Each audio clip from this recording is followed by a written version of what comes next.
Hermanos, ¿cómo están? Dios les bendiga. Qué gusto poder estar conectados un sábado más. Estamos agradecidos con Dios por esta oportunidad, este privilegio que el Señor nos regala. La verdad que la semana pasada tuvimos un tiempo extraordinario platicando con nuestro hermano y amigo Alejandro Ciprefal desde Israel y nos gozamos. Hubo muchos comentarios, hubo mensajes que me hicieron llegar, comentarios, llamadas telefónicas, WhatsApps. Del gozo, de la bendición que había sido el poder platicar la semana pasada juntos en esta dinámica que hemos preparado para aprender un poquito con el tema de Israel, el reloj profético de Dios. Y hoy estamos doblemente contentos porque no solamente nos acompaña nuestro hermano Alejandro una vez más desde Israel, sino nos saluda además el pastor José Aquino desde el sur de California. El hermano está con nosotros también para aportar de su experiencia y creemos que va a ser un tiempo de bendición. Quiero pedirle algo, amado hermano, que usted está conectado con nosotros.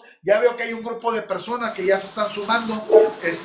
¿Por qué no me ayuda compartiendo esta transmisión? De una vez, dele compartir, por favor. Queremos llegar a más personas. Queremos alcanzar a un grupo de gente que necesita escuchar, necesitan aprender de esto. Entonces le pido, por favor, dele compartir y vamos a tener alguna reacción. Ponga un like, ponga un corazón, ponga el me importa, lo que quiera. ¿Sabe por qué? Porque el algoritmo de Facebook, al ver que estamos teniendo buenas reacciones, nos aumenta el alcance. Entonces queremos que esto no se lo pierda absolutamente nadie. Ya están enviando saludos. Dios les bendiga, Dios les bendiga. Miren, ¿por qué ahorita me dicen de dónde están? Pero ¿por qué no ponemos una palabra de bendición para Israel primero? Ponga por ahí, Dios bendiga Israel. Ponga por ahí, oramos por la paz de Jerusalén. Dé una palabra, escriba una palabra de bendición para Israel.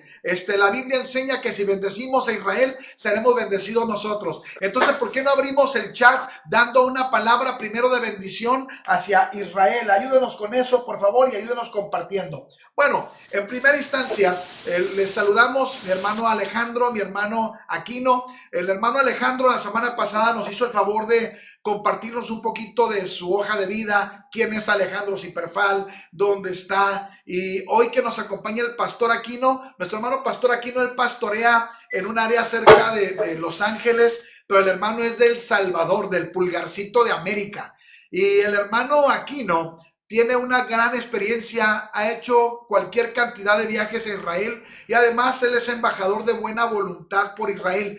Pastor Aquino, pues salúdenos, preséntese y díganos qué significa para los que no conocemos eso de ser embajador de buena voluntad. ¿Por qué es usted embajador de buena voluntad? ¿Qué representa? Bueno, Dios les bendiga. Bueno, buenos días, Dios les bendiga. Buenas noches, buenas tardes, depende de donde usted en esta hora nos esté sintonizando, viendo. Gracias por acompañarnos, gracias por estar pendiente de esta charla del sábado, en este sábado muy especial. Número uno, especial porque es el día que el Señor hizo. Número dos, especial porque el pueblo hebreo, el pueblo judío está celebrando la fiesta de Purim. Más adelante se va a estar hablando de esto y le doy gracias al Señor por la oportunidad que me tiene. Como dijo nuestro pastor Mario, soy de la República del Salvador, del Pulgarcito de América. Ya con varios años residiendo en el área del sur de California, pastoreo la iglesia Jehová Jireh en la ciudad de Inglewood. Ahí el Señor me tiene ya por varios años y como usted decía, sí hemos viajado quizás sin jactancia más de 50 veces quizás a Israel con grupos y no con grupos. Y me decía la pregunta qué importancia es o a qué se refiere cuando dicen embajador de buena voluntad. Número uno, para mí es un honor, ¿verdad? Es un honor poder decir soy embajador de buena voluntad del pueblo de Israel. Cuando ya se pone la palabra embajador, usted sabe que tiene una gran carga sobre nosotros, sobre cada persona, porque estamos representando a un pueblo. Estamos representando a una nación. Entonces, ¿qué nos sirve? Es como dije, es un honor poder servir y a la ayuda de Alejandro, a la ayuda del Ministerio de Turismo del Estado de Israel, me otorgaron el nombramiento como embajador israelita de buena voluntad. Es bien importante, hermanos, que podamos entender que todo trabajo, como dijo el Señor, no queda en vano. Hemos trabajado muchos años en el PRO de Israel, aproximadamente 18 años consecutivos sin parar en el PRO de Israel, ¿verdad? Y a eso, a consecuencia de todo eso, viene el nombramiento de embajador de buena voluntad. Excelente. Hermano, pues gracias por acompañarnos en este día y sabemos que el aporte que usted va a tener con nosotros va a ser de mucha bendición para todos. Hermano Alejandro, buenas noches para ti allá en Jerusalén. Buenas noches, Dios te bendiga. Buenas noches, buena semana y feliz Purim. Amén. Hermano, aprovechando, feliz Purim. Está Israel el jueves para viernes, si mal no recuerdo, estaban recordando, teniendo la celebración de la fiesta del Purim. Para los que no somos a lo mejor muy avesados en el tema, ¿qué se celebra? ¿Qué está recordando Israel en este tiempo? Dios, como pudimos verlo en la charla anterior, se manifiesta a su pueblo de distintas maneras. Por ejemplo, por medio de promesas y el cumplimiento de las mismas. O sea, si el Señor les dijo que iban a volver, hoy estamos regresando. Si el Señor les dijo que iba a florecer la tierra, hoy está floreciendo. Si el Señor dijo que iban a haber casamientos y se iban a escuchar voces de gozo y alegría, hoy se están escuchando. Si el Señor dijo que iban a andar en las calles de Jerusalén ancianos y a la vez niños jugando, hoy somos testigos de que eso está ocurriendo. Pero el Señor también se manifiesta, como dijimos, de distintas maneras. Una de las formas de cómo el Señor se manifiesta a su pueblo Israel es que el pueblo llega a una situación de peligro existencial en distintas estaciones de su historia, y la intervención divina del Señor es la que le salva al fin y al cabo al pueblo. Es una manera de expresar, por un lado, cuánto amor le tiene a su pueblo, pero también cuánta necesidad tiene el pueblo en Dios, porque sin Dios no es nada. ¿Sí? Entonces aquí tenemos, al igual que, por ejemplo, la guerra con los madianitas en tiempos de Gedeón, cómo Dios usó a Gedeón para con él encabezar un grupo de 300 personas. No vaya a ser que ustedes piensen que la gloria es de ustedes, siendo los miles, sino que siendo los 300, yo estoy con ustedes, vayan tranquilos, porque las victorias las tienen en su mano. ¿Okay?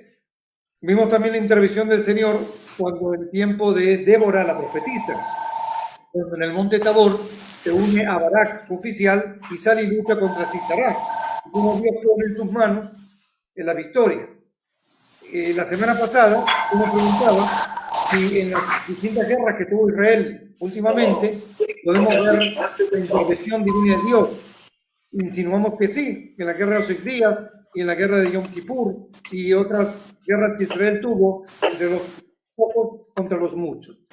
En el tiempo de los persas, ya después de la destrucción del gobierno asirio y el gobierno babilónico, tenemos dentro del área de tema de los persas, tenemos a Asuero y la reina Basti, ¿no? Entonces Asuero hace un banquete y le manda a llamar a la Basti no quiere ir, y bueno, pues se aconseja con los ancianos del pueblo, le mandan a echarla a la Basti de ahí, a matarla, y vemos que ahí entra un personaje que se llama la reina Esther, que pasa a ser una persona que el Señor la usa, junto con Mordaqueo, no sé cómo le llaman en español, Mardoqueo.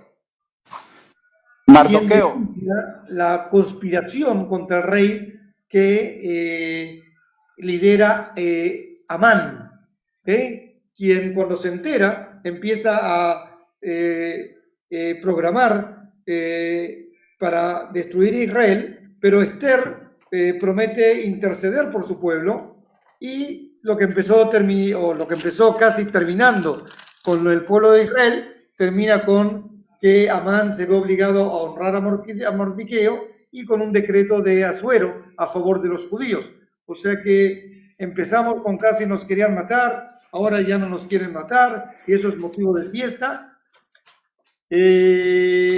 No de las más importantes, o sea, no es de las 3 más importantes, que son la fiesta de Pesach, Shavuot y Sukkot, Pascua, Tabernáculo y Pentecostés, que son lo que se llaman en la Biblia las fiestas solemnes, ¿ok?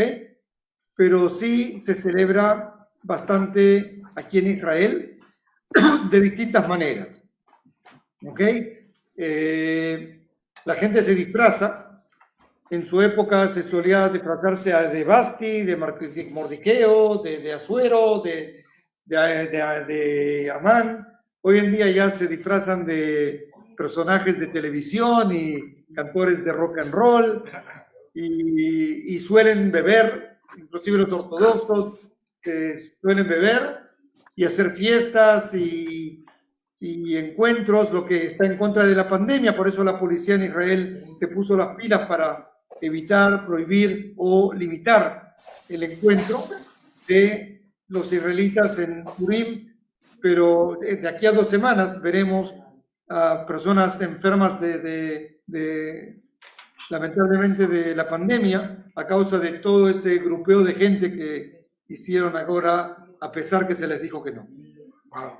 Bueno, gracias por la explicación, Alejandro. Hermano Aquino, cuando vemos estas historias como la que Alejandro nos recuerda, de el intento constante de exterminio al pueblo de Dios, siempre el pueblo de Dios, decíamos la semana pasada, ha intentado ser acabado por un frente, por otro, y siempre el Señor ha sido su escudo eterno.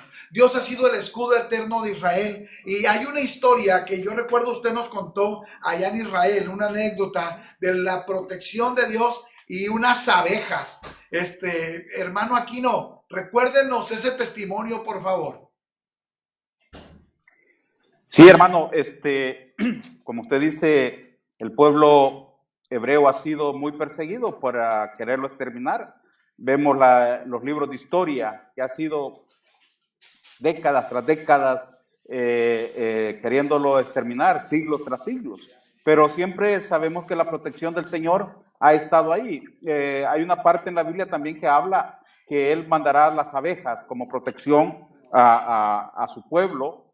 Inclusive este cantante muy famoso, Juan Luis Guerra, hace una canción de las abejas, algo así. Pero hay algo bien importante, que en el año 67, en la guerra del 67 que fue llamado, yo recuerdo que hace aproximadamente unos 30 años atrás conocí a una persona, yo en una iglesia, esta persona se llamaba Reinaldo, ya murió el anciano, y él platicando, imagínense, 30 años atrás yo no tenía ninguna esperanza, número uno, de ir a conocer a Israel, por el motivo de que primeramente no tenía ni documentos legales en los Estados Unidos.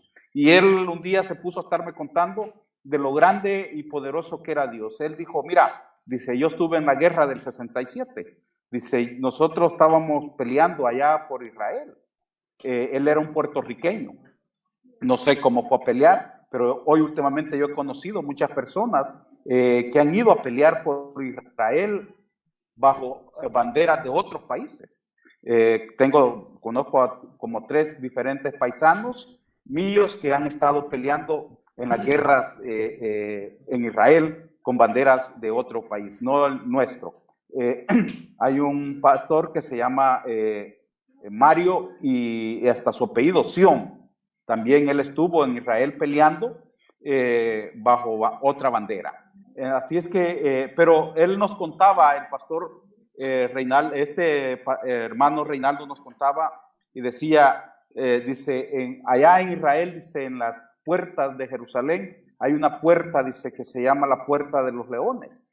Dice, allí había un tanque jordano que cuando cualquier movimiento que hacía el ejército, desde arriba tiraba, dice, boom, no dejaba poder avanzar sobre la colina para poder entrar a la ciudad antigua de Jerusalén. Cuando hablamos de ciudad antigua de Jerusalén, sabemos que es el lugar a donde se escribió, donde se parte la historia de la humanidad, el antes y después, como dicen los libros, ¿verdad? Jerusalén, la eterna capital del gran rey. Entonces, él nos contaba y decía que allí llegó un momento que ese tanque era algo imposible subir porque cualquier movimiento que ellos miraban, querer subir la colina, de ahí les tiraban. Y él decía, hasta que un momento, dice, un enjambre de abejas, dice, después de salió el foguerón de un proyectil, de un tanque, y Alejandro sabe, como comandante de tanques que él ha sido, como él mencionaba el domingo, la semana pasada mencionaba de que de la guerra del Líbano, de cuando estuvieron cerquita de Beirut, pero él nos dijo que él era uno de los comandantes que iban adelante montado en estos tanques que entraron a Beirut, ¿verdad? Pero en aquel entonces él tenía pelo, ahorita no tiene, era joven. Él dice que en el foganazo que después en el foganazo de que salió el proyectil del tanque, un enjambre de abejas entra. Y es lógico, si aquello está al rojo vivo, está que arde, que hay una flama, era lógico que las abejas se quemaran al nomás querer entrar sobre el cañón del tanque. Y este hermano decía que el enjambre de abeja entra, cuando entra, esa fue una parte de que dice que los que estaban dentro del tanque inmediatamente empezaron a abrir la escotilla porque las abejas dentro del tanque eran demasiadas y tuvieron que abrir para poder salir ellos huyendo de las picaduras y así pudieron subir aparte de lo que los aerotransportados ya estaban cayendo también dentro de la ciudad antigua. Así él decía, entonces podemos ver que la mano del Señor no se ha cortado, sigue estando. Ahora se celebra Purim y como dijo nuestro primer ministro Benjamín Netanyahu, dijo que así como casi 3000 años atrás los quisieron destruir los sirios.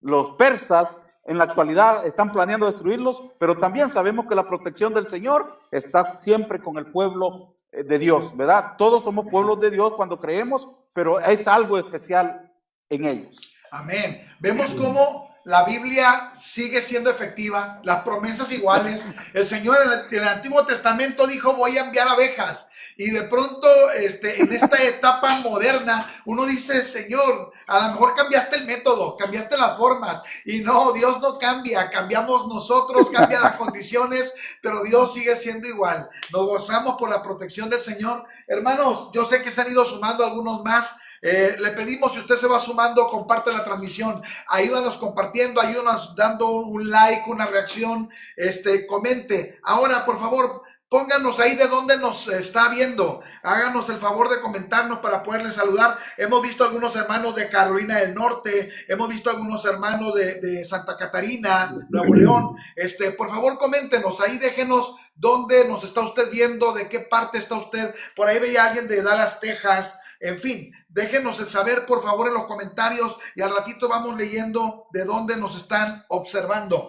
Y aprovechando, antes de seguir con la plática, les comento, próximo sábado 6 de marzo, a la misma hora, va a estar el hermano Alejandro Ciperfal en una tercera oportunidad. Se va a sumar con nosotros el pastor Saúl Salce de Ciudad Mante, Tamaulipas, y el pastor y evangelista Abraham Pérez. También va a estar con nosotros en esta charla del día 6 de marzo, y cerraremos en una charla en el mismo mes de marzo, en una fecha todavía a definir. En estos días, el pastor Carlos Ortiz de Miami y el pastor Aquino y un servidor cerrando el tema Israel y el legado espiritual. Entonces, tenemos todavía un tramo por caminar en esta línea de pensamiento. Ayúdenos compartiendo, ayúdenos por favor para poder sumar. Hermano Alejandro, cuando hablamos de Israel como el reloj profético de Dios, hablamos los cristianos de ciertas señales, ciertas evidencias que uno tiene que ver antes de que Cristo venga. Y entre estas evidencias decimos temas del tercer templo, la vaca roja famosa, que tenía que haber una vaca roja para los sacrificios, los utensilios actualmente. ¿Cómo va este tema de los utensilios? ¿Cómo va el tema de la vaca roja? Porque de avanzar esto y de caminar esto son como avisos en el camino que nos dice que nuestro Señor viene. ¿Qué nos puedes compartir, hermano Alejandro?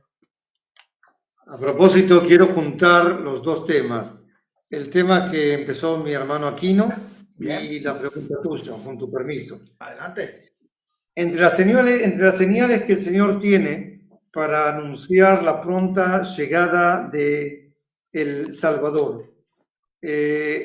Ustedes, oyentes cristianos, le llamarán Jesús, pero usted tiene que entender que aquí los judíos no conocen, o si conocen son minoría, de aquel Jesús que usted conoce, que va a volver a reinar por las naciones desde Jerusalén.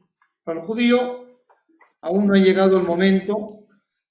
Están dando las señales que hablamos la semana pasada, y una de las grandes señales, más allá de la construcción del templo y la vaca roja, es también lo que se llama la guerra de Gog y Magog, o la guerra de Gog y Magog.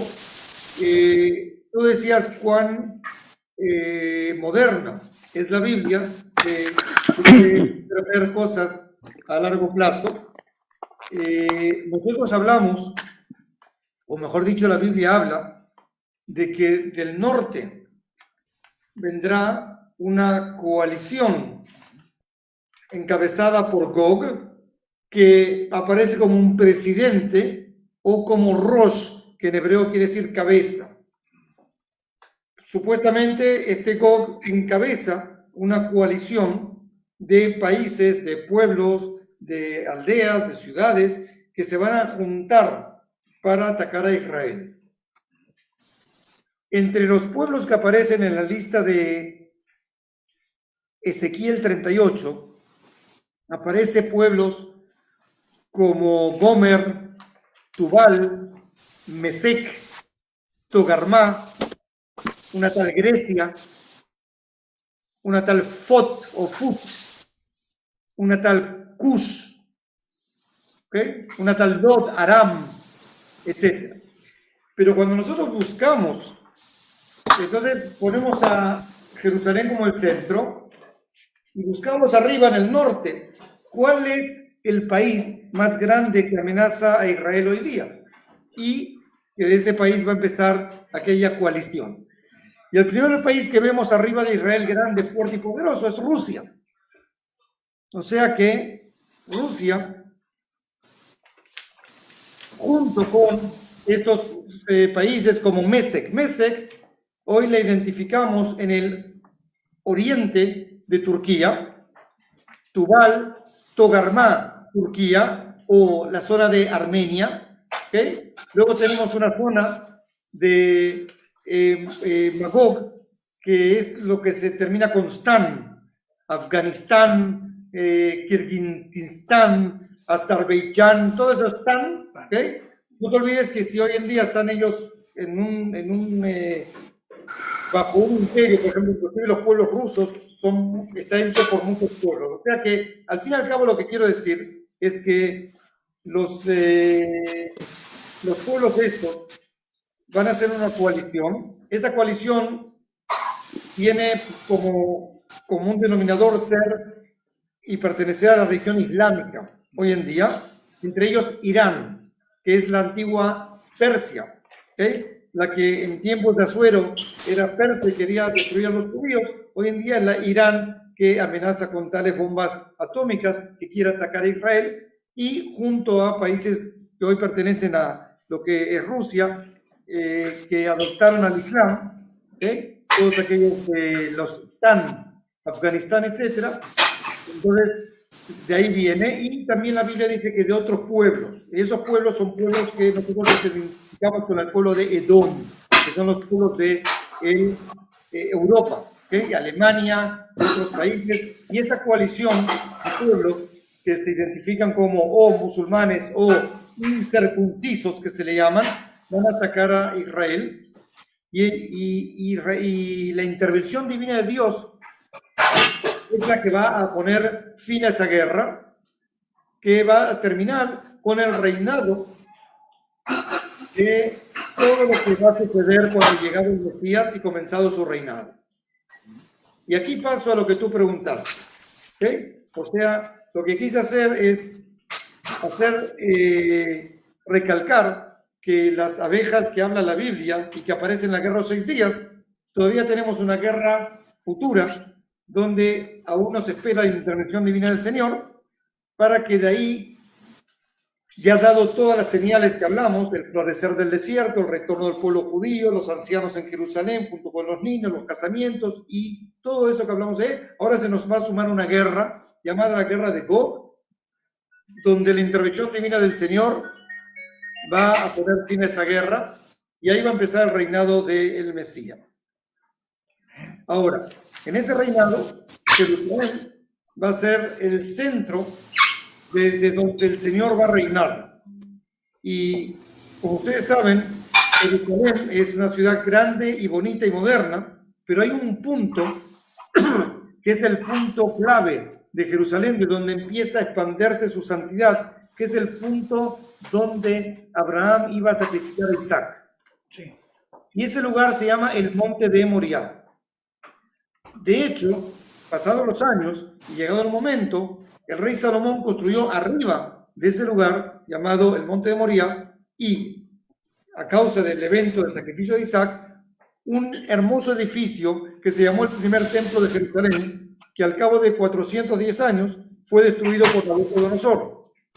Y al cabo de 70 años de exilio, lo volvieron a reconstruir los que volvieron del exilio en Babilonia, y eso se va a empezar a llamar el segundo templo.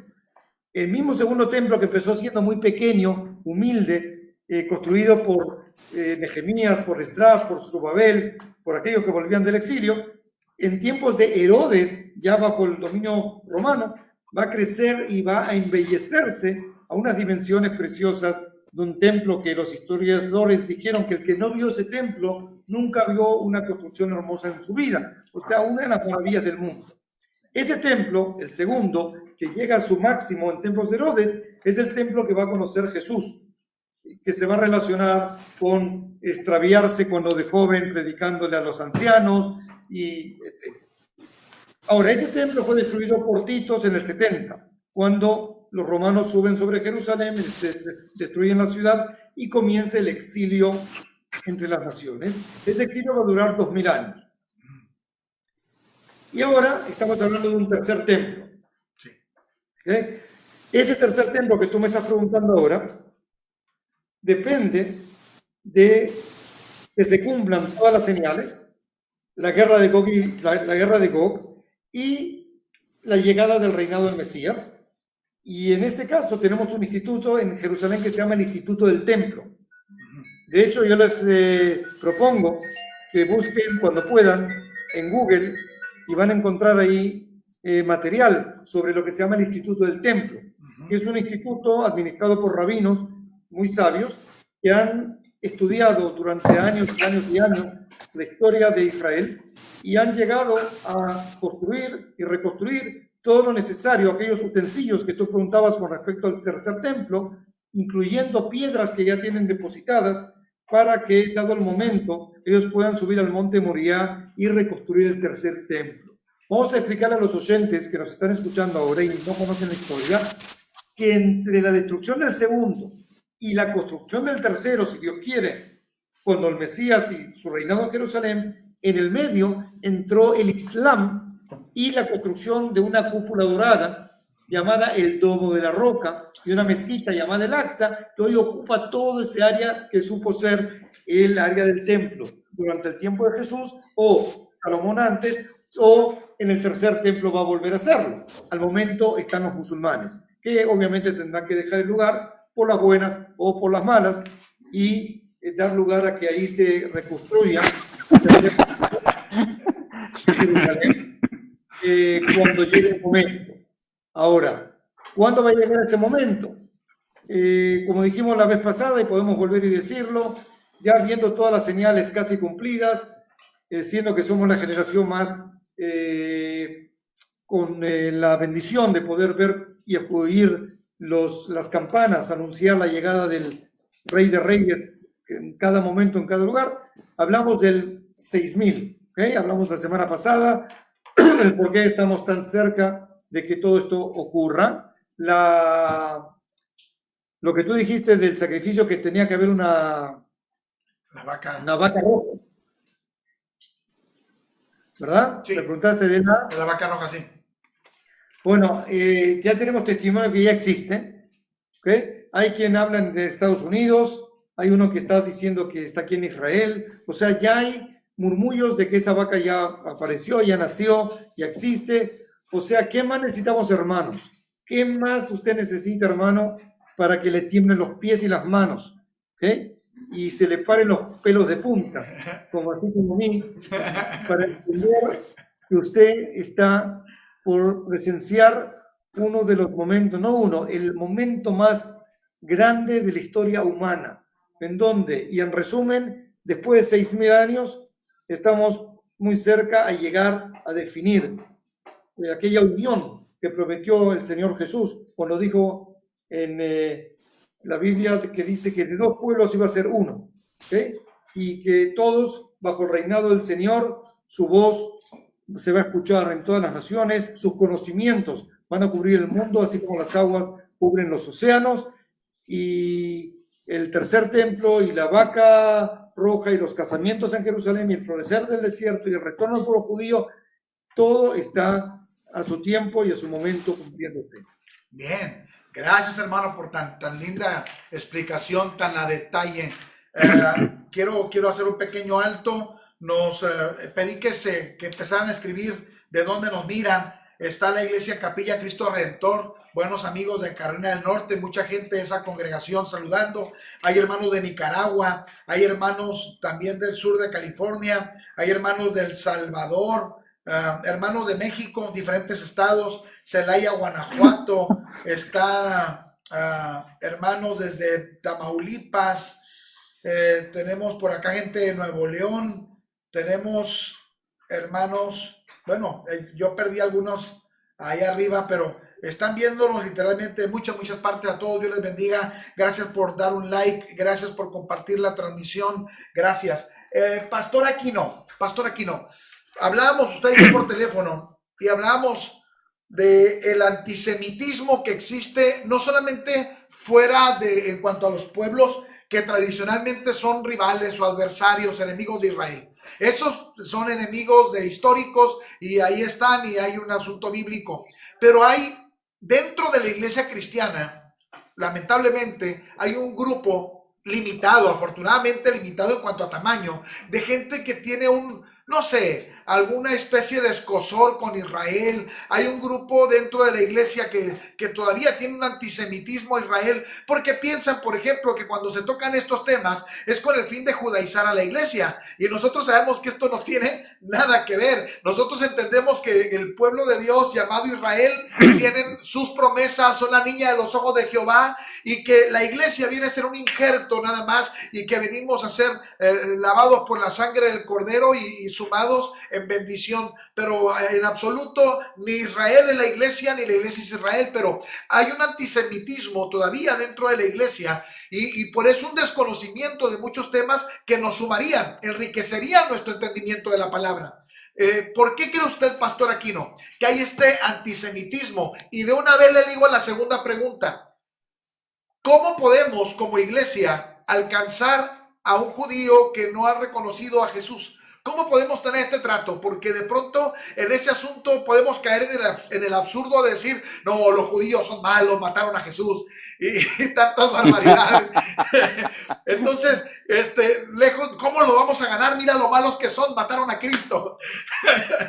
Entonces, ¿cómo podemos empatar? ¿Cuál es el papel de la iglesia? ¿Cómo evitamos este antisemitismo? ¿Cómo lo ganamos? Usted me contó un testimonio muy hermoso que me gustaría sumar con esta charla.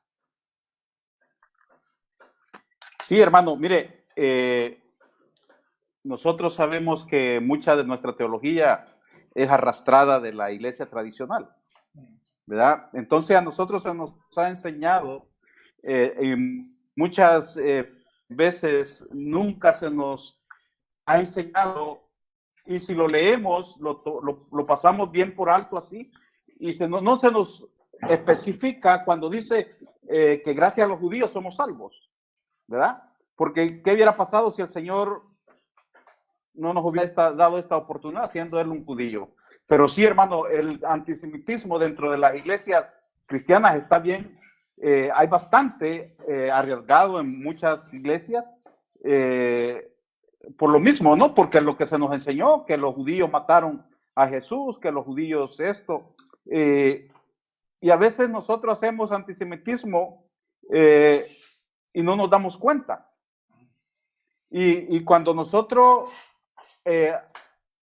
hacemos antisemitismo o vemos mal al pueblo hebreo, lo que estamos acarreando son maldiciones, porque eso es lo que dice la palabra del Señor. Bendeciré al que te bendiga y maldeciré al que te bendiga. O sea, no estamos hablando, no estamos diciendo nada, lo contrario. No, y como usted dijo al principio, no estamos judaizando a nadie, porque usted y yo ya seguimos a un judío llamado el rabino de Nazaret. Entonces, pero esto no se trata que usted se va a ir a poner usted se va a ir a poner un kipá, usted se va a ir a poner un talit, como mucho ya se va a dejar la barba, se va a quitar el pelo, ¿verdad? Para ser judío. No, nada de eso.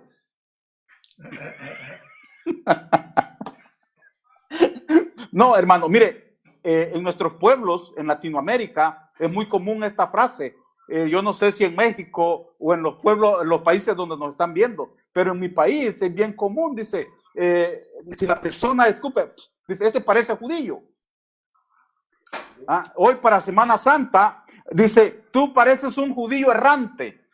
¿Qué estamos haciendo? Estamos haciendo antisemitismo, aunque no queramos. Cualquier cosa que salga mal, dice, pareces judío. Dice, sos tacaño como los judíos. Y empezamos, hermano, eso es parte de antisemitismo hacia el pueblo. Porque a nosotros así nos enseñaron y así seguimos enseñando cuando el Señor nos manda a orar por ellos, a pedir por ellos, mostrarles amor a ellos. ¿verdad? Porque el antisemitismo, hermano, se ha colado, está muy fuerte en partes de iglesias, hermano. No quieren saber nada, y aunque sepan que todo viene, como siempre les digo, si esta Biblia no es para nosotros, fue escrita para ellos. Gracias a Dios que hoy a nosotros la tenemos, ¿verdad? Es para un pueblo específico, porque la mayoría de los libros que están ahí hablan exclusivamente para su pueblo. Entonces, es bastante, a veces encontrar personas que siempre están creyendo que el mal del mundo es al judío, ¿verdad? Que el mal del mundo es al judío. Nos pasa como al indito que llegó a Nueva York, ¿verdad?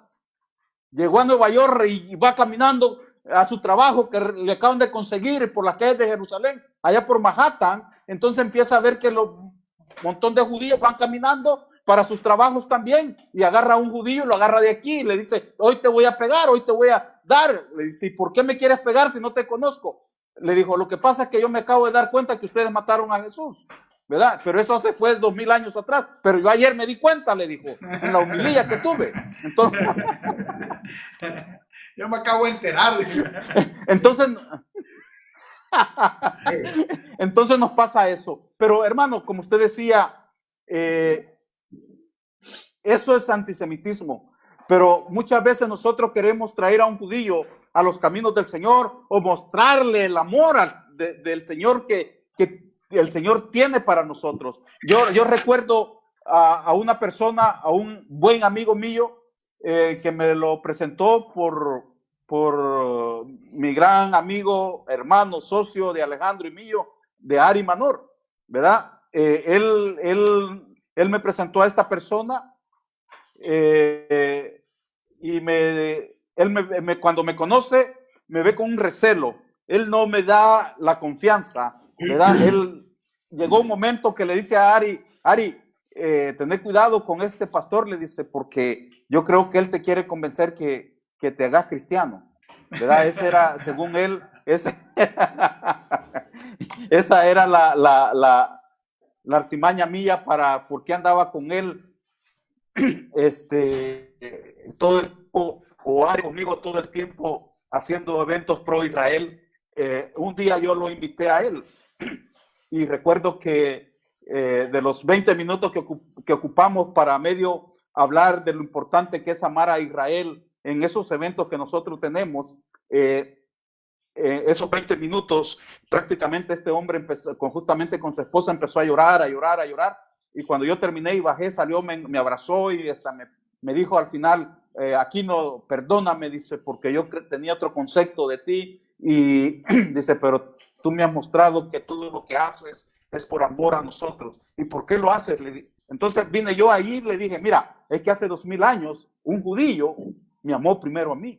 Le dije, un rabino de Nazaret, nacido en Belén, creado en Nazaret, ese me amó primero a mí. Le dije, el Mesías que tu pueblo rechazó es el Mesías que nosotros creemos que es nuestro Mesías. Él nos enseñó a amar, y la Biblia de nosotros dice que gracias a ustedes, gracias a los judíos, vino la salvación a nosotros. Este hombre dice, hoy comprendo, me dijo entonces, hoy comprendo, cuando yo salí después de la guerra del 67, sí, cuando se gana el Sinaí, todo eso, me dice, mi hermano estaba al frente en los tanques, yo era aviador, él es aviador, dice, y tomábamos, porque en aquel entonces no había satélites, dice, nosotros tomábamos fotos a las del suelo, y cuando los vi, dice que eran demasiados egipcios los que venían contra el pueblo de Israel, dice, yo supe que nos iban a aniquilar, pero cuando tú hablabas ahora, me dijo, que el que guarda y cuida a Israel, dice, me acordé, dice, de ese momento, dice, me acordé de ese momento, y hoy pude entender por qué Dios nos ha guardado. Dice, cuando yo salí de Israel, dice, con una cajita, con pashminas, con aceite, con cositas de Israel para vender, abriéndome camino en un nuevo mundo que yo no conocía, juntamente con Elisa, la esposa de él, llegué a Puerto Rico, me dice, y caminando por las calles de Puerto Rico, dice que tocó una puerta, dice, y salió una anciana y esta anciana le dice, ¿qué quieres? Dice, ando vendiendo cositas de Israel. Dice, ¿cómo de Israel? ¿Tú eres israelita? Sí, yo soy israelita. ¿Ya comiste? No, no hemos comido. Dice que la anciana entró, les dio de comer y les dio dinero, no les compró nada. Dice, con esto pueden ir a un hotel, váyanse a un hotel, estésen allí y mientras ustedes se abren camino. Y pasaron los años, dice, hoy entiendo por qué lo hizo, porque ella era una cristiana también, porque nos sabe que amarnos a nosotros era como amar al Mesías de ustedes.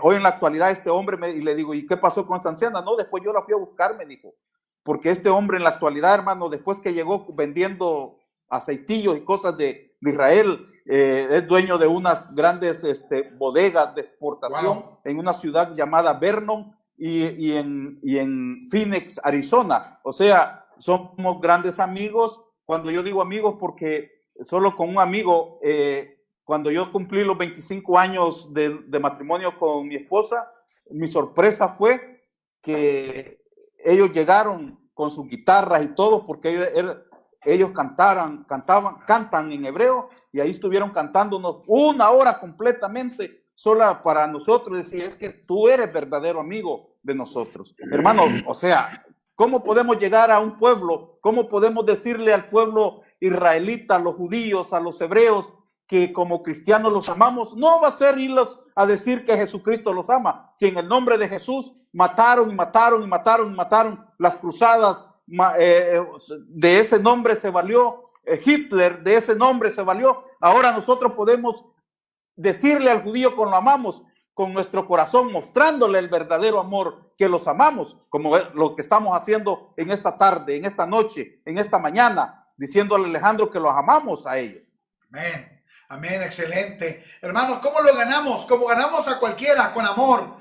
Que Dios, el amor de Dios que está en nosotros, nos permite alcanzar a todos. Esa es la mejor manera de mostrar que podemos alcanzar al judío, al griego, al chino, al americano, a todos dando testimonio del amor de Dios en nuestra vida.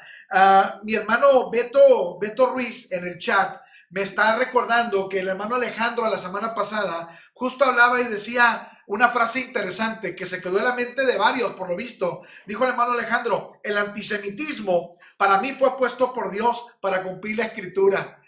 Hermano, ¿por qué ese concepto tuyo, hermano Alejandro? Muy simple, porque todo Israel tiene que volver a Israel. Todo Israel. Los hermanos judíos que están ahora ahí en Estados Unidos, o en México, o en Argentina, o en China, o en Japón, de todas partes del mundo, ellos tienen que volver a Israel, por las buenas o por las malas. Porque la profecía del Señor se tiene que cumplir, la promesa se tiene que cumplir, y el antisemitismo a veces es utilizado como para apurar y convencer a aquellos judíos que estando de repente en París se sienten muy cómodos, hasta que un día van al supermercado y viene un musulmán y le pone una bomba. Entonces, a causa de esa bomba, él le dice a la mujer, mira, yo no quiero exponer a mis hijos a este peligro, yo quiero que vayamos a Israel. Entonces, y de esa manera nos ganamos un otro judío que dejó, en este caso por las malas, y se ve en Israel y hoy está con nosotros. O sea que de alguna manera el antisemitismo es un poco una herramienta que lamentablemente se debe usar para que podamos nosotros llegar a ese momento de que se cumplan todas las profecías. Pero quería preguntarte algo. Yo soy judío y una de las cosas que más me molestan a mí como judío es cuando mis peregrinos me preguntan, ¿y tú ya eres cristiano? ¿Y tú ya crees en Jesús? La relación entre cada quien es algo muy íntimo. Es como que yo no te voy a preguntar, Mario, ¿tú amas a tu mujer? ¿Cuántas veces se ven por día? ¿Le diste un beso? Hermano, por favor, como quien dice, no me bautice y yo no le hago la circuncisión.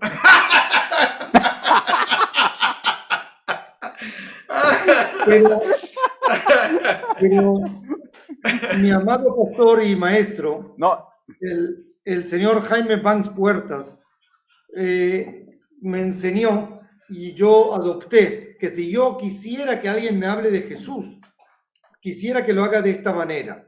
que no me hable de Mateo 5, porque yo supuestamente como judío no tengo o no debo o no conozco lo que dice Mateo 5, 6 y 7, Claro. aquel sermón de la bienaventuranza.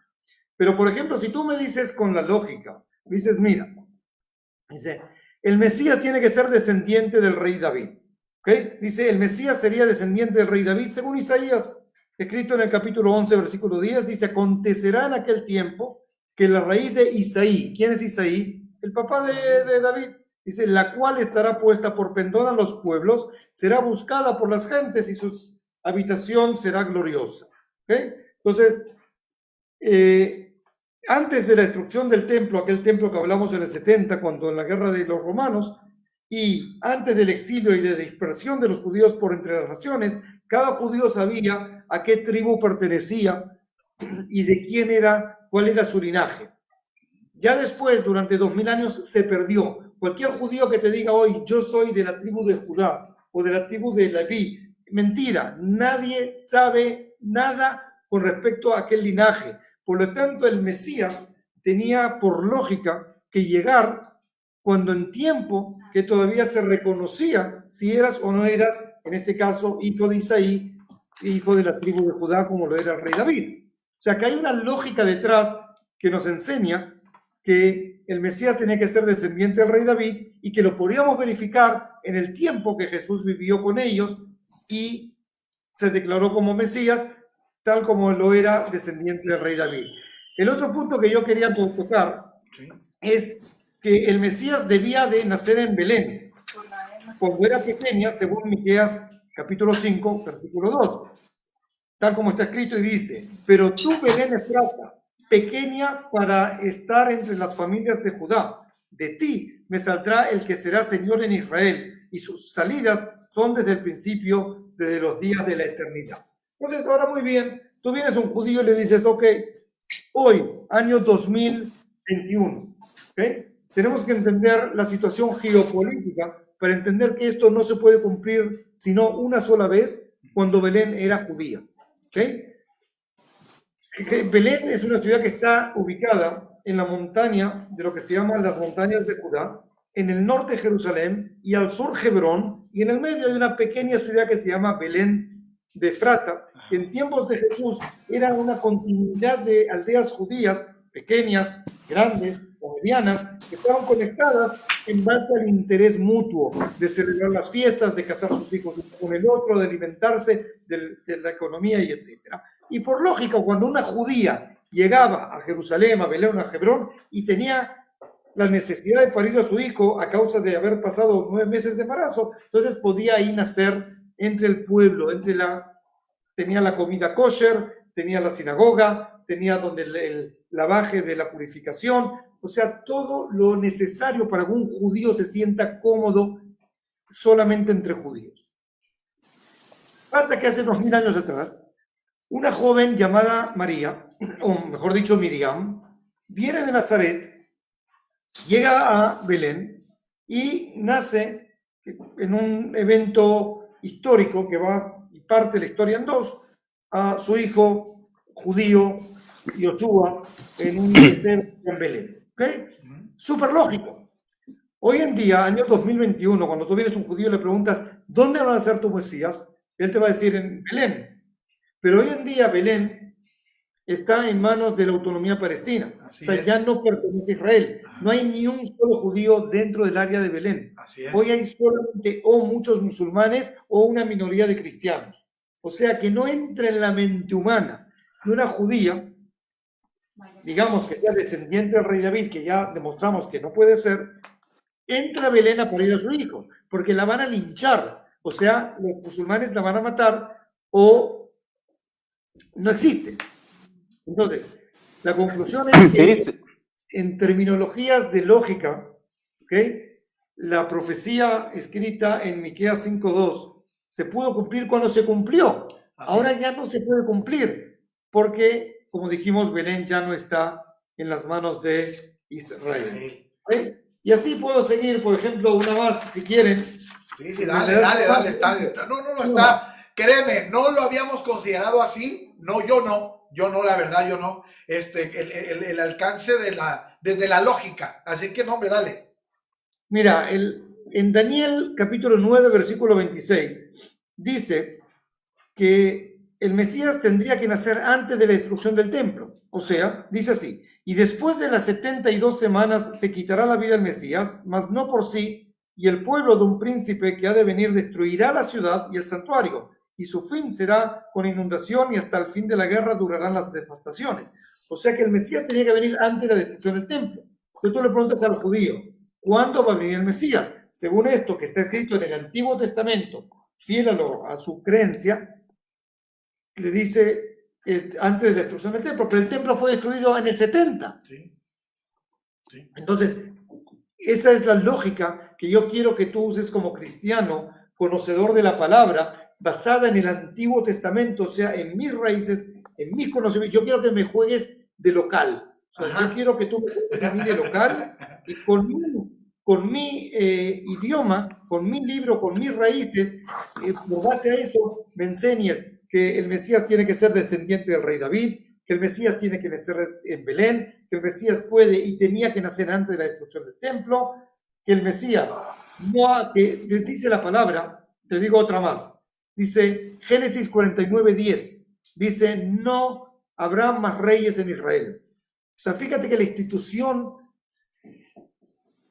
real de Israel se acabó con la llegada del Mesías, porque el Mesías representa ¿qué? Representa al sumo sacerdote, que representa al rey de reyes. O sea que después de la venida del Mesías, no iba a haber más reyes en Israel, conforme a lo escrito en Génesis, y de hecho no hay más reyes. No hay. Porque ¿qué es lo que pasó? Hubo reyes antes, vino Jesús, y después de Jesús ya no hubo más reyes, incluyendo hoy. Tenemos primer ministro, tenemos diputados, tenemos presidente, pero ya no existe una institución sacerdotal, ya no existe una institución de reyes. En Israel, conforme a lo escrito, que no iba a haber más reyes ni como sacerdotes, ya que el Mesías llegado iba a cumplir con esas misiones. Inclusive dice la Biblia, en el Salmo 74:9, que no iba a haber más profetas en Israel. O sea, sí los hubo antes.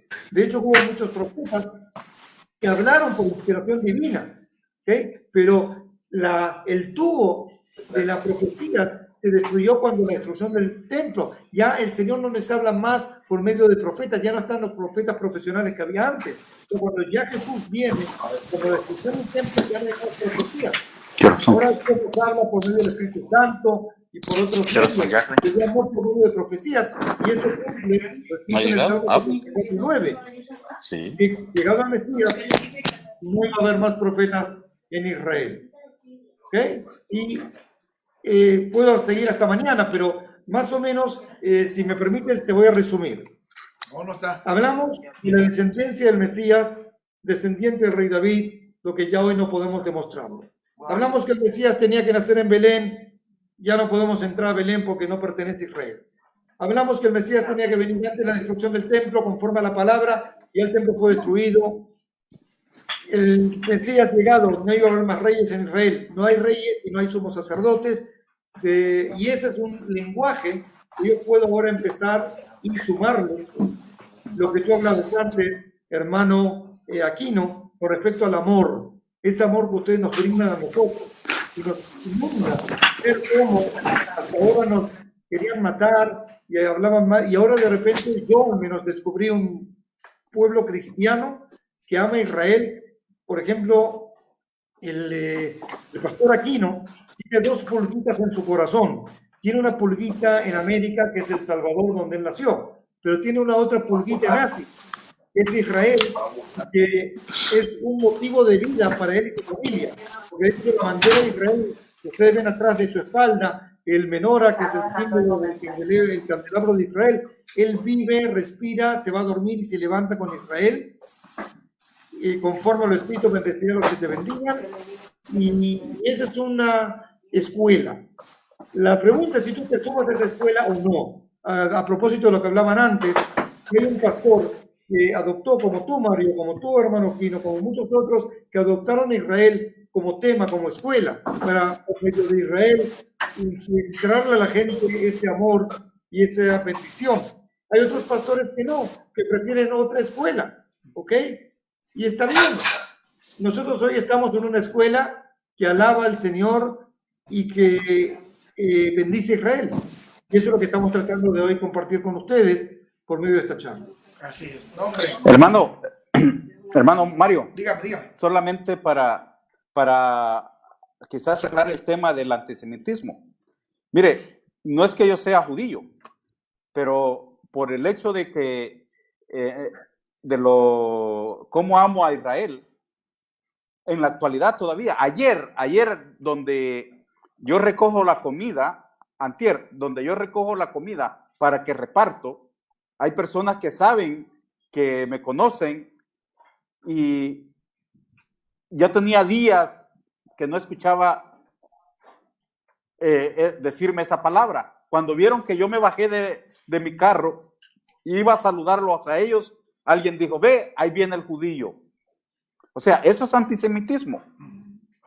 Porque lo hacen, yo no sé si lo hacen conforme con una forma de desprecio o de qué, ¿verdad? Y estaban hablando de comida, dice, no, este no come eso porque este es judío, esto. Y dijo, esto es antisemitismo.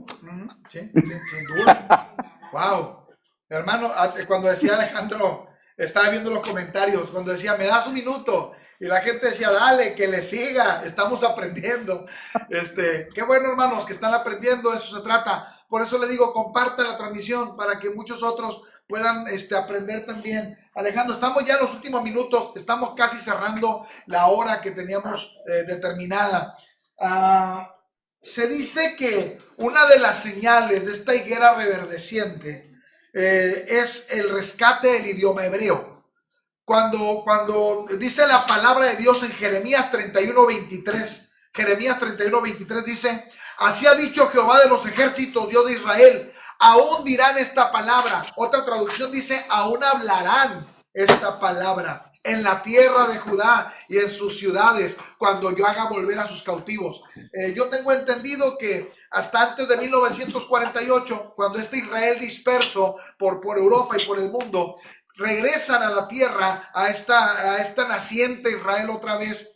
Obviamente traían sus idiomas de las ciudades donde vivían y el idioma hebreo era mínimo. Pero entonces alguien me comenta por ahí de un intelectual judío que por medio de un periódico, trabajaba en un periódico, él es uno de los grandes promotores del restaurar este idioma hebreo y cómo hoy, una vez más, está establecido en la nación y son el único país del mundo que ha logrado rescatar una lengua muerta. ¿Estamos o no en eso?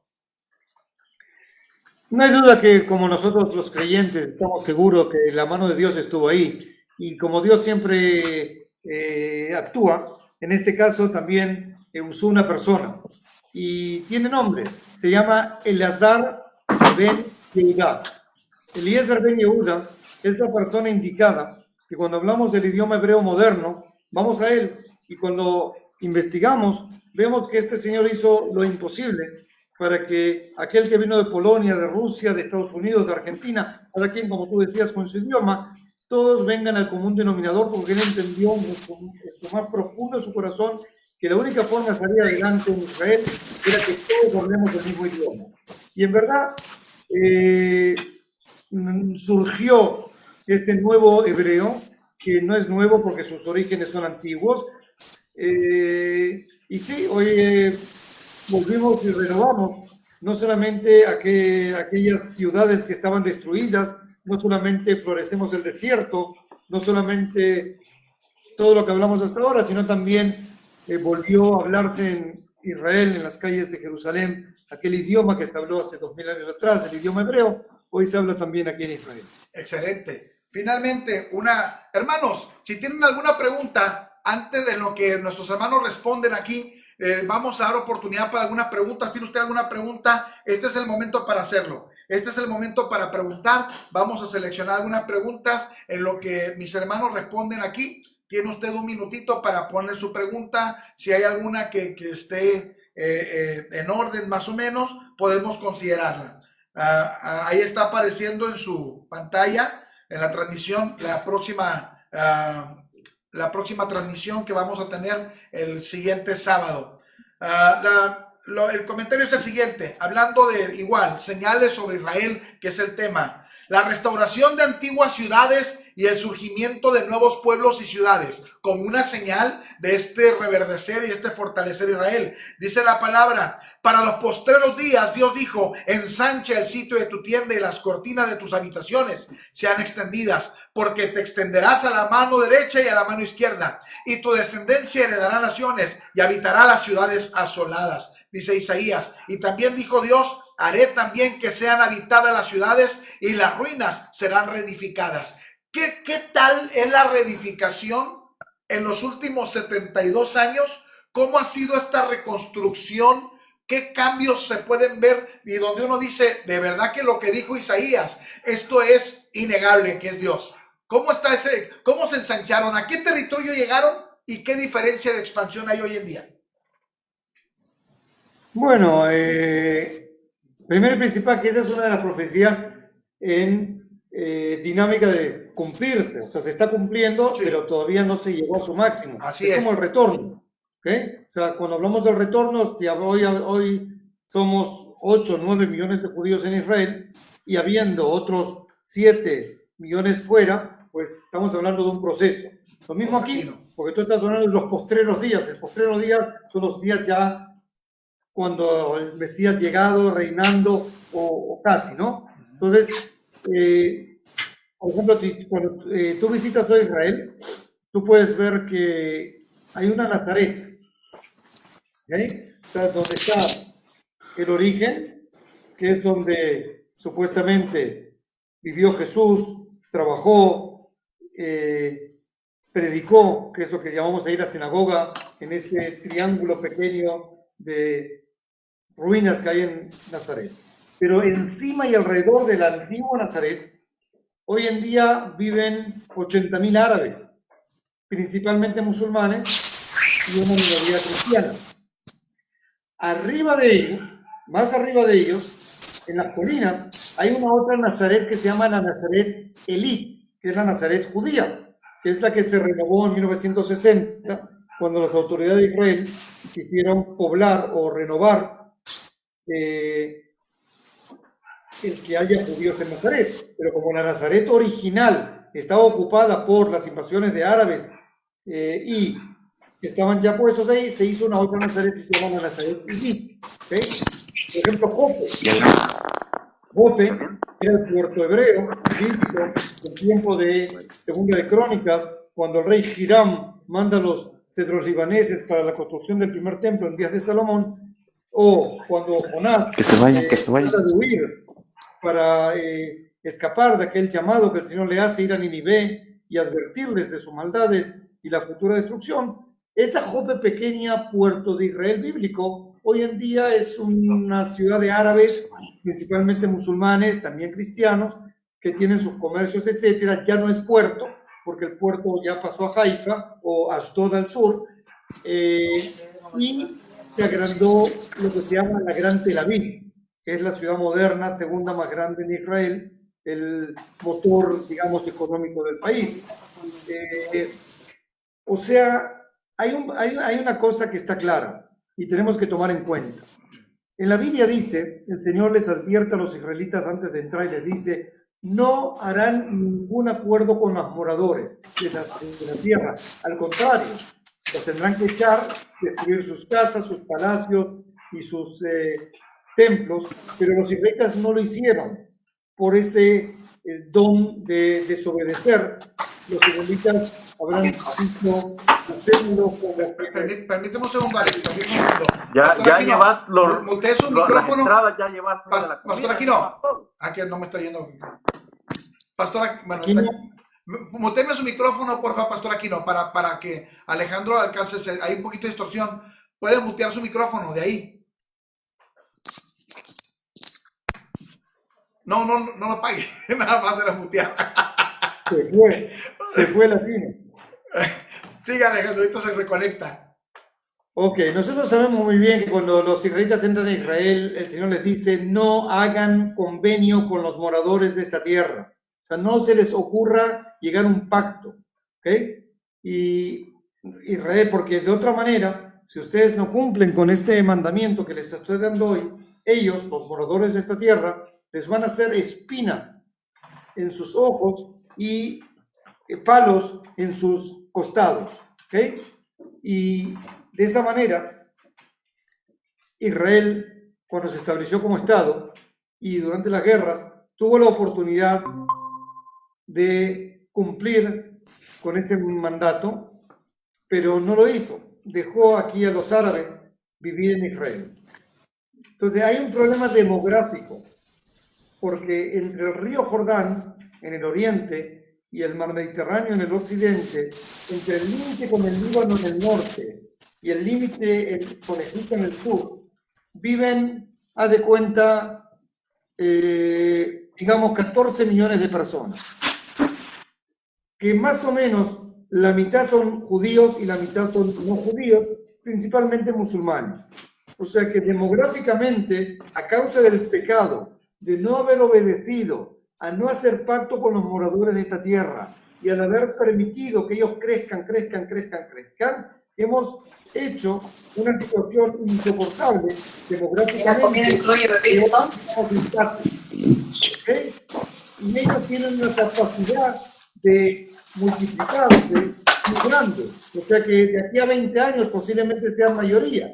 En el juego de la democracia, eso puede peligrar a Israel en cuanto a la demografía, pero sabemos de que esta profecía que tú me estás preguntando, de la restauración de las ciudades, es parte del plan que Dios tiene, que de alguna manera Israel pertenece al pueblo de Israel. Con todo el respeto a los palestinos que suelen haber venido de otros países árabes y encontraron trabajo aquí, huertas, rebaños, pozos de agua. En algún momento ellos tendrán que entender el propósito que Dios tiene y que tuvo con nuestro padre en común, que es Abraham, pero con nuestra diferente madre Sará, al linaje de Isaac y Jacob, que la promesa fue para ellos. Y si bien ellos tienen una gran bendición por haber sido hijos de Abraham, por haber pasado por la circuncisión, que es una gran bendición que han recibido, pero el amor y el pacto y el compromiso Dios lo tiene con el pueblo de Israel. Por lo tanto, vamos a ver cómo funciona todo este tema. Pero en resumen, si tú agarras hoy el mapa de Israel, tú vas a ver que muchas ciudades están ubicadas o encima o al lado de las ruinas de las antiguas ciudades hebreas que fueron destruidas durante los 2000 años del exilio y fueron restauradas a causa del regreso del pueblo de Israel en un sistema que se sigue cumpliendo y se va a seguir cumpliendo hasta el día que el Mesías ponga sus pies en el Monte de los Olivos y este se parte en 4 y el templo sea reconstruido para que él pueda reinar sobre las naciones desde el Monte de Moría. Bien, hermano, gracias. Se nos perdió tantito el hermano Aquino cuando quiso mutear el micrófono y apagó la cámara. Se movió un poquito las cámaras aquí en la transmisión, pero qué bueno que empezó la guerra de Gog. Pero qué bueno que está de regreso. Hermanos, hay una pregunta por aquí. En Apocalipsis 11:2 habla del patio del templo. ¿Esa parte del templo es actualmente donde está el domo? ¿Tienen conocimiento de eso? Mira, los musulmanes están ahí desde hace más o menos del año 690, ¿ok? Después de Cristo es cuando construyeron el Domo de la Roca, 690 después de Cristo, o sea, 1300 años. Y en esos 1300 años nadie logró realmente excavar y verificar dónde estaba cada qué. O sea, toda esta área está en las manos musulmanas desde hace 1300 años. Ellos limpiaron toda la parte subterránea por debajo de las mezquitas del área del monte del templo y todo lo que se llama basura que sacaron durante las obras de trabajo que hicieron, le echaron a lo que se llama el Valle de Josafat o el torrente Cedrón. Y nosotros, que no tenemos hoy permiso a subir al monte Moriah para excavar a causa de estar ahí la autoridad musulmana, nos fuimos al Valle de Josafat y empezamos a buscar en la basura distintas cerámicas o algo que nos señale qué es lo que hubo ahí. Y obviamente se han encontrado cosas muy, muy, muy interesantes que tienen que ver con aquella duda que alguno tiene, que si alguna vez los judíos estuvieron en Jerusalén. Sí, los judíos estuvieron en Jerusalén, están en Jerusalén y van a estar en Jerusalén. Pero al momento están los musulmanes ahí con sus domos de roca, etcétera, y nosotros nos tenemos que conformar con ciertas actividades que sí hacemos, entre ellas buscar en las basuras que ellos tiran, etcétera, pero no sabemos exactamente dónde. Por eso, a propósito, los judíos observantes no suben al monte de Moría, porque sí se puede subir a las mezquitas, para no conocer las mezquitas, pero sí pasearse en el patio. Los judíos muy ortodoxos no quieren ir porque ellos no saben dónde están pisando. Si están pisando en el área donde está prohibido entrar a los, si no eres sacerdote, si no eres de este, si no eres del otro, Claro. de repente están entrando en un lugar donde estaban los leprosos, de repente están entrando donde las mujeres, o los depósitos de madera, o de olivo, de vino, o sea, y o que Dios no lo permita, estén entrando en el mero, donde estaba el santo santuario, que solo el sumo sacerdote podía entrar una vez al año en el día del perdón. Entonces ellos, al no ser como sacerdotes, lo que menos quieren es picar y pisar un lugar donde ellos saben que tienen prohibido pisar. Wow, qué interesante, qué interesante. La verdad que esta charla ha sido deliciosa, el tiempo se fue volando, ya andamos sobre la hora 15, hora 20, nos fuimos un poquito de largo, pero hermanos, gracias a todos los que están conectados, vamos a hacer solamente una cosa, que es orar por Israel, como lo hicimos la semana pasada, y los esperamos la próxima semana. Ayúdenos a compartir esto, denle ahí alguna reacción, algún like, algún me encanta, por favor, y ayúdenos a llegar a más hermanos. Próxima semana, en el mismo horario, estaremos el hermano Alejandro, el pastor Saúl Salce, el pastor Abraham Pérez y un servidor, con el tema Israel y su legado espiritual. Ese es el tema de la próxima semana, Israel y su legado espiritual. Yo quisiera que bendijéramos a Israel, pero rápido, una palabra de un minuto de cierre, de conclusión, pastor Aquino. Vamos a orar entonces, hermano. No, una palabra de conclusión y luego oramos. Una palabra de un minuto de conclusión y luego oramos. Sí, hermano, mire, bien interesante todo lo que hemos hablado, pero lo más importante, pienso, de todo esto, hermano, que recuerde que la iglesia no ha sustituido al pueblo hebreo, ¿verdad? No caigamos en la teología del reemplazo. La iglesia sigue siendo la iglesia, el pueblo judío, el pueblo hebreo, el pueblo israelita sigue siendo Israel, ¿verdad? Así es que no confundamos que nosotros como iglesia somos mejores que el pueblo hebreo. No, la iglesia tiene su lugar y adelante, ¿verdad? Dios. Amén. Hermano Alejandro, una palabra de conclusión, hermano. Bueno, la verdad que las palabras del hermano Aquino me conmueven una vez más, y ese es el mensaje. Es el mensaje, que cada quien haga su función y ponga su granito de arena para que al fin y al cabo lleguemos a la meta y podamos gozarnos de la presencia de Dios bajo el reinado del Mesías. Amén.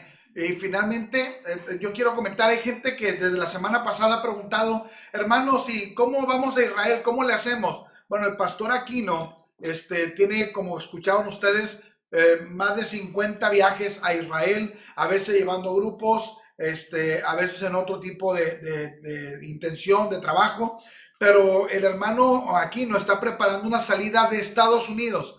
Yo he tenido la oportunidad de llevar grupos pues, de México.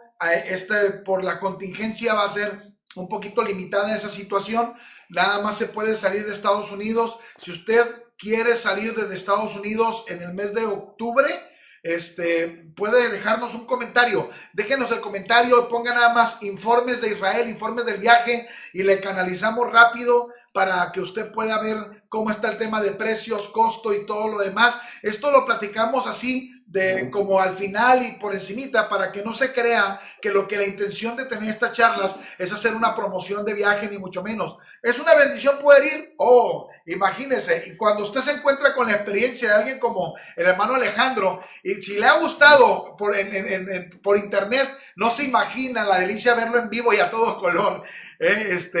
Entonces, vamos, si quiere usted tener esta oportunidad, está usted en Estados Unidos o en la frontera de México y puede viajar desde Estados Unidos, déjenos un mensaje por aquí y hacemos lo pertinente para canalizarlo. Vamos a orar por Israel. Dios bendice a los que bendicen Israel. Ahora que estamos de tantas partes, Centroamérica, México, Estados Unidos, gente de tantos lugares, podemos sumarnos en este momento y qué lindo que de tantos pueblos en medio de la pandemia podamos bendecir a Israel. Qué lindo que de tantos países podamos sumarnos en esta hora. Señor, gracias te damos por esta mañana. Gracias por esta plática. Bendecimos a nuestro hermano Alejandro. Bendecimos, Señor, a nuestro hermano José Aquino, pastor, quienes amablemente han tenido a bien, Señor, apartar este tiempo para enseñarnos, para compartir experiencias. Pero ahora, Señor, también bendecimos a Israel. Señor, gracias porque creemos en el poder de la Escritura, que si bendecimos, Señor, a ese pueblo, tú traes a nosotros como un efecto colateral, un cúmulo de bendiciones. Gracias, Señor, porque estamos viendo en el pueblo de Israel el cumplimiento de señales, el cumplimiento de promesas que a nosotros como iglesia nos bendicen, porque esto nos enseña que tú vienes pronto, Señor, que estás a la puerta, que llamas, que hay promesas, Señor, que estamos a punto de ver, que estamos en un momento crucial de la vida de la iglesia. Gracias, Señor. Así es que bendecimos al pueblo de Israel. Guárdale, Señor. Oramos por la paz de Jerusalén. Cuídale de todos sus enemigos, de todos sus adversarios. Y como siempre sabemos que serás su eterno protector. Gracias, Señor y Dios. Gracias por aquellos que amablemente se han conectado con nosotros y han compartido un saludo, una palabra de bendición. Gracias, amado Rey. En el nombre de Jesús. Hermanos, gracias. Estamos conectados la próxima semana. Dios les bendiga. Un fuerte abrazo, amigos queridos. Buena semana.